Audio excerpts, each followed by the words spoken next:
কক্সবাজার সমন্বিত শিশু পুনর্বাসন কেন্দ্রে সুবিধাবঞ্চিত শিশুদের নিয়ে শিশুবরণ, দেয়ালিকা উন্মোচন, পিঠাপুলি উৎসব, বই বিতরণ, শীতবস্ত্র বিতরণ ও সাংস্কৃতিক সন্ধ্যা সহ বিভিন্ন অনুষ্ঠানের আয়োজন করা হয়েছে।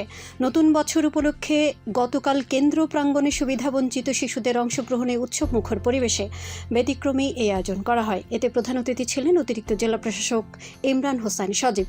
জেলা সমাজসেবা কার্যালয়ের উপপরিচালক হাসান মাসুদের সভাপতিত্বে এতে কেন্দ্রের উপপ্রকল্প পরিচালক জেসমিন আক্তার, জেলা শিক্ষা কর্মকর্তা গোলাম মুস্তাফা সহ সংশ্লিষ্টরা উপস্থিত ছিলেন। পরে গ্রাম বাংলার ৮৭ পদের বাহারি স্বাদের পিঠাপুলি প্রদর্শন, আলোর পথযাত্রী শিরোনামে দেয়ালিকা উন্মোচন, নতুন বছরের বই ও শীত বস্ত্র বিতরণ শেষে নিবাসী শিশুদের পরিবেশনায় সাংস্কৃতিক অনুষ্ঠান পরিবেশিত হয়।